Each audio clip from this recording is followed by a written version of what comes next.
Buenos días tengan todos este día que Dios ha creado para nosotros, este día dedicado a la alabanza, dedicado a compartir la palabra de Dios y a darle gracias al Señor por todas las bendiciones que hemos recibido de Él. Y bueno, la gran bendición de estar en su presencia misma y de habernos llevado a su ser, a su propio ser del gran Maestro Jesucristo. Y bueno, vamos a iniciar este día un mensaje que lleva por título Un mensajero aprobado de fe, esperanza y amor. Este mensaje está basado en la primera carta a los tesalonicenses en el capítulo 2 y los versículos del 1 al 8. Y el tema de la semana es el ministerio compartido. Y este sermón, en este sermón Pablo relata su propio ministerio y la predicación en Tesalónica, proporcionando un modelo para el ministerio y una ventana al corazón del Padre revelado en el ministerio propio de nuestro Señor Jesucristo.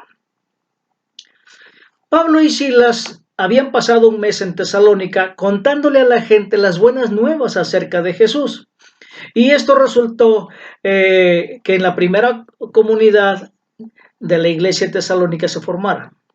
La iglesia estaba compuesta por creyentes judíos y gentiles. Y como sabemos, los judíos y los gentiles siempre tenían un pique.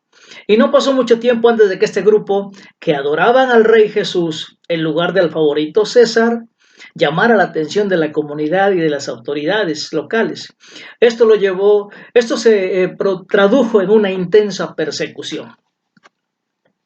Y esa eventualidad de la persecución hizo que Pablo y Silas se fueran de la ciudad.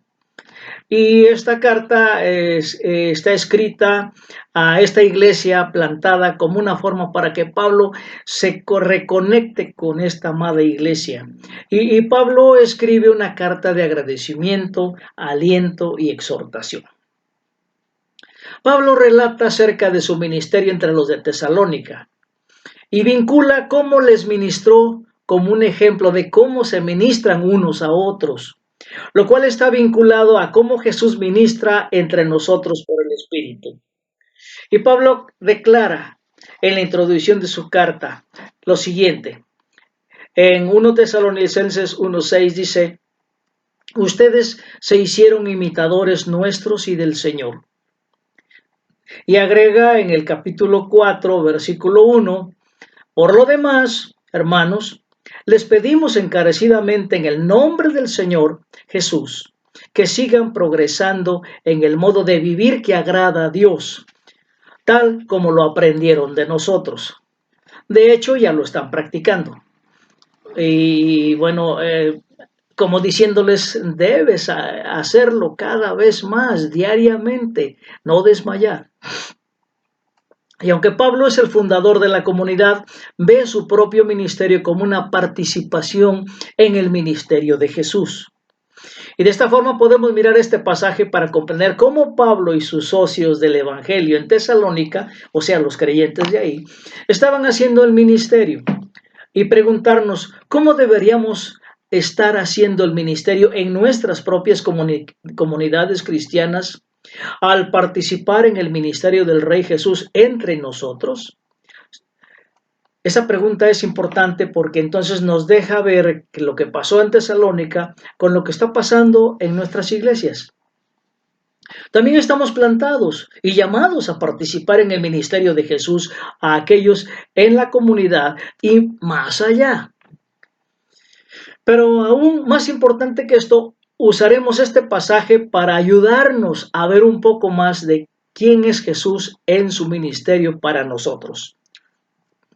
¿Cómo se relaciona el Padre con nosotros en Jesús por el Espíritu? La forma en que Pablo y su iglesia primitiva se condujeron en el ministerio nos dice mucho sobre el Dios al que adoraban y en el que creían. Por tanto, con eso en mente procederemos a examinar algunas características de este ministerio que se describen en el pasaje, dividiéndolo en tres partes. Entre Pablo, lo que hizo Pablo, entre nosotros, que es lo que deberíamos estar haciendo nosotros, y Jesús, que es lo que ya está hecho. Y vamos a empezar desde el principio. El ministerio de Pablo en Tesalónica se divide entonces en tres aspectos también. Primero, fe audaz. En los versículos 1 y 2 dice lo siguiente: hermanos, bien saben que nuestra visita a ustedes no fue un fracaso. Y saben también que a pesar de las aflicciones e insultos que antes sufrimos en Filipos, cobramos confianza en nuestro Dios y nos atrevimos a comunicarles el Evangelio en medio de una gran lucha. Bueno, esa es la fe que tenía Pablo. Y bueno, en cuanto a su participación, vemos que la primera característica de Pablo es describirse como una fe audaz. Su valentía estaba en Dios y su palabra para nosotros en Jesucristo. Pablo tenía muchas razones para estar temeroso de proclamar la palabra de Dios en su época. Recordemos que estaba bajo un gobierno terrible, el Imperio Romano, donde la lealtad y el culto al gobernante romano era una norma social esperada. Así que proclamar la venida de otro rey, que es el Señor de señores, sin duda provocaría muchos problemas. Pero Pablo ya había experimentado sufrimiento y maltrato vergonzoso porque proclamar la palabra, ¿se acuerdan dónde? En Filipos. Pero fue valiente al acudir a los tesalonicenses con ese mismo mensaje y estaba seguro de que el mensaje del Evangelio no era en vano. La palabra de Dios para nosotros siempre recibe una respuesta, y al igual que con los tesalonicenses, fue una respuesta de fe y arrepentimiento. Pero también obtuvo una respuesta de rechazo en forma de persecución por parte de los espectadores de aquella cultura. Esto es con respecto a la fe de Pablo. Y nosotros mismos es el siguiente. Si vamos a imitar a Pablo y al Señor, entonces la fe audaz sustentará todo lo que hacemos en el ministerio. Pondremos nuestra plena confianza y peso en la palabra de Dios que se nos ha hablado en Jesucristo. Y puede que no vivamos bajo un gobierno como el del Imperio Romano, pero todavía tenemos muchos otros dioses que nuestra cultura espera que respaldemos y adoremos. Y muchos de estos dioses van en contra del verdadero Rey y Señor de señores. Y no puede haber compromiso. Bueno, puede ser atemorizante rechazar algunas posiciones culturales y aún más aterrador pronunciar una palabra que equivalga al justo juicio de Dios ante ellos y contra ellos. Pero a medida que llegamos a conocer más y más la palabra de Dios en Jesús, llegamos a ver que Jesús es la única palabra que no es en vano. Él es quien tiene la última palabra, hermanos. Así que quizá tu hermano y la comunidad de tu iglesia ya hayan experimentado algo de sufrimiento y vergüenza al permanecer firmes en la palabra de Dios. Y Pablo indica que esto es más la norma que la excepción, y es cierto, a través de la historia también. Pero no debemos temer porque Jesús es el verdadero Rey, en la última palabra y el único Señor y Salvador. ¿Y qué con Jesús? Bueno, Jesús es nuestra fe audaz. No es nuestra, es de Él. Así como la venida de Pablo a los tesalonicenses no fue en vano, la venida de Jesús a nosotros en la encarnación no fue un evento aislado en la historia, que no hizo ninguna diferencia para nosotros en el presente o en el futuro. Jesús trajo su fe audaz en el Padre para que se desatara en nuestro mundo, cautivo por el miedo, por la culpa y la ansiedad. Jesús no retrocedió ante su propio sufrimiento y vergüenza a manos de nuestra resistencia malvada y pecaminosa hacia Él. Con fe intrépida en el Padre, Jesús fue hasta la cruz para pronunciar una palabra final de reconciliación y de redención. Y su palabra no pasó desapercibida, sino que fue contestada por el Padre en la resurrección. Y ahora los que creemos podemos participar de su fe audaz compartida con nosotros por el Espíritu. El segundo aspecto de Pablo en esta escritura es una esperanza sólida. Y lo podemos leer en los versículos 3 al 7. Dice así: nuestra exhortación no se origina en el error ni en las malas intenciones, ni procura engañar a nadie. Al contrario, hablamos como hombres a quienes Dios aprobó y les confió el Evangelio. No tratamos de agradar a la gente, sino a Dios. a Dios que examina nuestro corazón. Como saben, nunca hemos recurrido a las adulaciones ni a las excusas para obtener dinero. Dios es testigo. Tampoco hemos buscado honores de nadie, ni de ustedes ni de otros. Y aunque como apóstoles de Cristo hubiéramos podido ser exigentes con ustedes, los tratamos con delicadeza, como una madre que amamanta y cuida a sus hijos. Quizá este lenguaje de Pablo no lo habíamos escuchado en otras cartas, ¿verdad? Bueno, pues así es Pablo, además de ser firme, es amoroso. Y bueno, ¿qué hay respecto a la esperanza sólida en Pablo?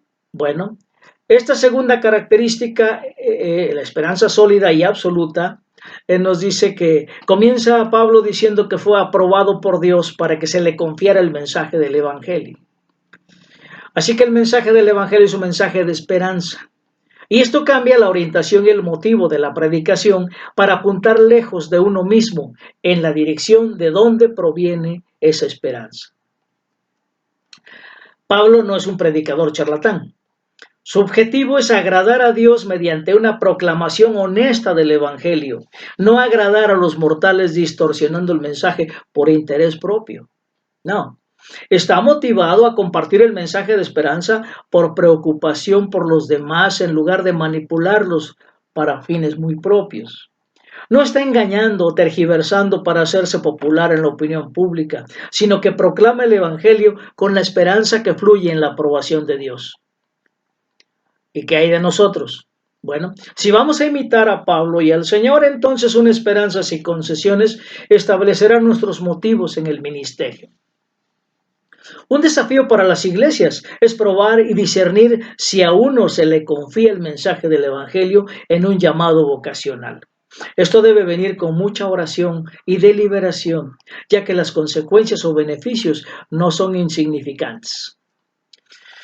Y bueno, estamos hablando de mensaje, de predicación, de ser proclamadores del Evangelio. Y tal vez alguien de ustedes se pregunta que si eso está dirigido a los pastores o a los directores de algún ministerio. No, está dirigido a todo creyente que tiene el Espíritu Santo, que ha sido llamado por Dios a proclamar esta verdad y a este Cristo Jesús. Y puede que esto no sea un proceso fácil, es más, no es fácil, pero un discernimiento adecuado colocará a las personas de esperanza en posiciones de proclamación. Pero incluso fuera del llamamiento ministerial, cada un miembro del cuerpo de Cristo está llamado a proclamar a través de la palabra y los hechos el mensaje de esperanza que se encuentra en el Evangelio. Hermanos, ¿hacemos proclamaciones del Evangelio con una esperanza sin concesiones? Podemos señalar a Cristo por el bien de los demás, incluso si nos cuesta popularidad y favor. ¿Y qué pasa si no comprometemos la palabra de Jesús? ¿Significa que enfrentaremos la persecución al ser ignorados para esta promoción laboral o al ser marcados como santurrones? ¿Haremos concesiones? ¿O la esperanza que se encuentra en Jesús nos motiva a ver más allá del interés propio? Fuertes palabras que requieren una respuesta también.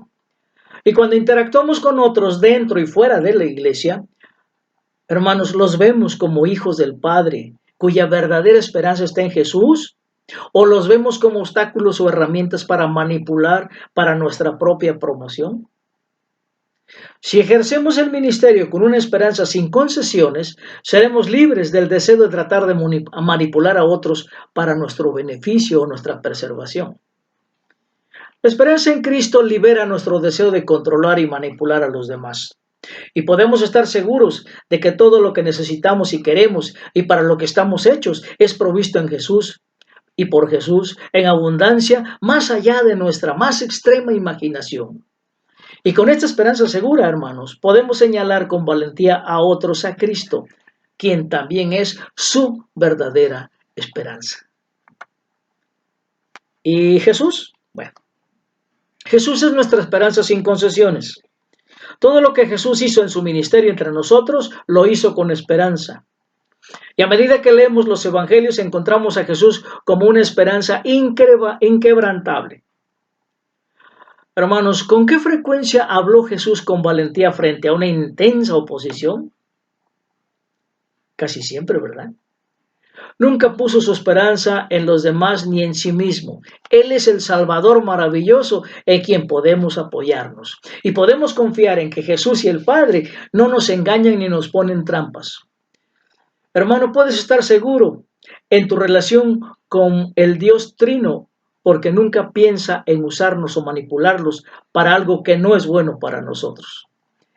Qué verdad tan maravillosa y liberadora saber que Dios no manipula a su pueblo.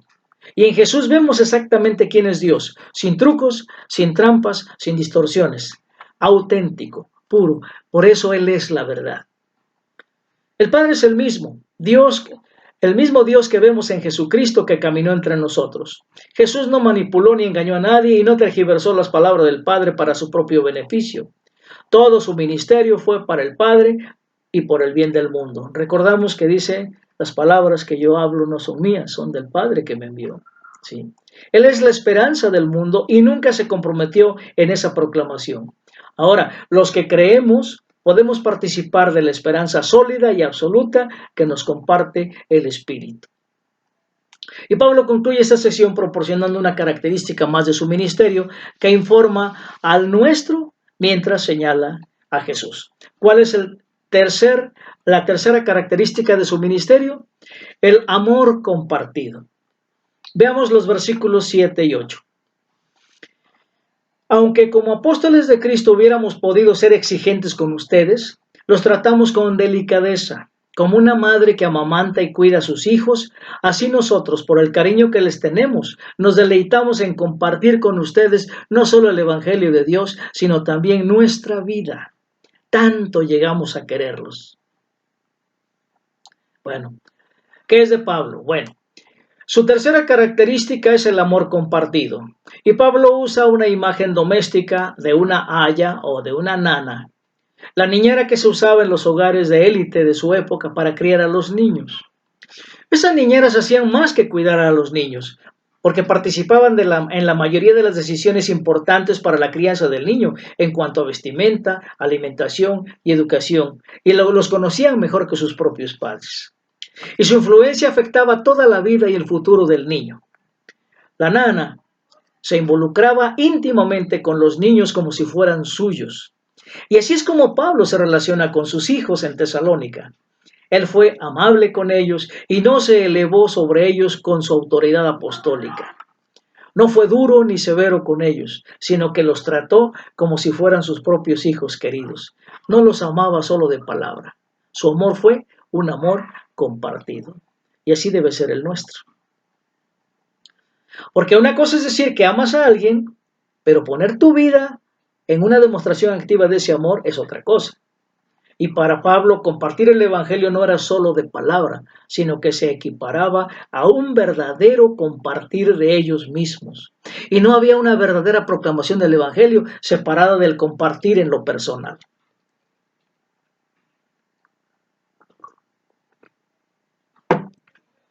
¿Qué hay de nosotros? Si vamos a imitar a Pablo y al Señor, entonces el amor que se comparte alimentará nuestras acciones en el ministerio. Si decimos que amamos a alguien, pero no hemos compartido la vida con él o con ella, entonces nuestro amor carece de conocerlo o conocerla por lo que es. El amor fuera del conocimiento personal se vuelve superficial y anémico. Es como el marido que le compra un barco de pesca a su mujer porque la ama, aunque ella odie la pesca. Y nuestro amor por los demás moldeará nuestras acciones para que se ajusten a las particularidades de las personas a las que servimos. El amor alcanza su objetivo al ser compartido. Y aquí entra la inclusión de nuestro Señor Jesucristo. Para Él no hay excepción de personas, Él acepta a todos y nosotros debemos aceptar a todos tal como son, porque así los acepta Él, porque así son amados por Él, igual que nosotros. Entonces nosotros cuando compartimos debemos aceptar a toda la gente sin distinciones. Y bueno, ya sea que estemos involucrados en algún ministerio o en tanto personal como de la iglesia, Bueno, y que se trata de interrelacionarnos con los demás, nuestro objetivo es conocer a la otra persona por lo que realmente es y no por lo que queremos que sea. Ojo, hermanos. Esto no significa que los tratemos menos de lo que son. Los amamos con el mismo amor que el Padre les tiene, así nos ama Él también. Él los ama de acuerdo con los buenos propósitos que tiene para ellos y eso también debe moldear nuestro propio amor por ellos. Entonces, ¿quiénes son en Cristo? Da forma a nuestro amor por ellos. ¿Quiénes son en Cristo? Las personas que nos rodean también son los hijos amados de Él y los ama y los acepta tal cual son. Y eso da forma a nuestro amor. Eso significa que no los amamos simplemente tal como son, sino que los amamos al compartir con ellos de una manera que se ajuste a quienes se están convirtiendo en Cristo y ayudarlos a que también ellos acepten cada día más la obra transformadora del Espíritu Santo. Pablo dijo que su profundo amor por ellos determinó que él, Silas y Timoteo compartieran tanto a sí mismos como el Evangelio de Dios. El profundo amor del Padre no se conformará con uno sin el otro. ¿Qué dice Jesús? Bueno, Jesús es el amor compartido.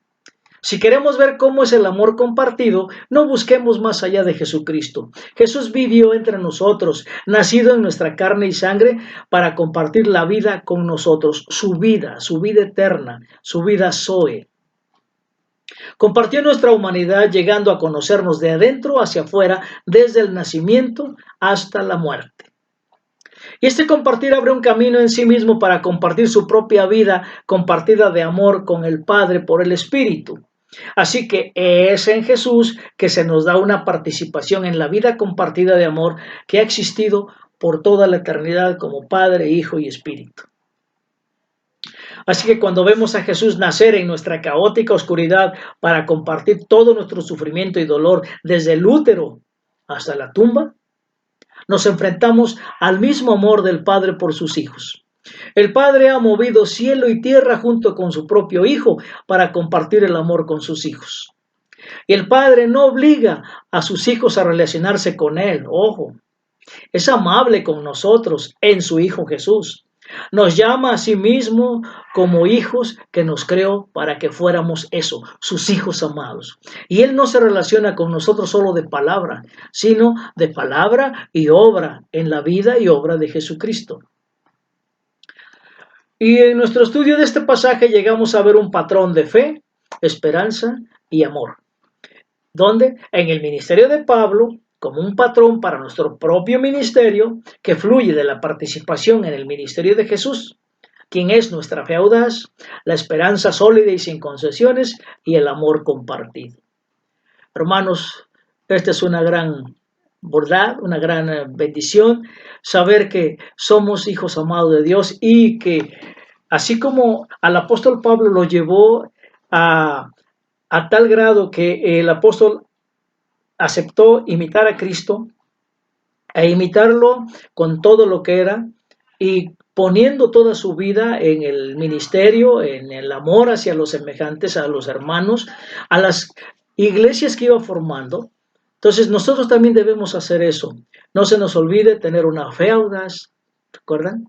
Debemos tener una fe puesta en Jesucristo porque Jesucristo es nuestra fe, es nuestra gran fe, no se nos olvide.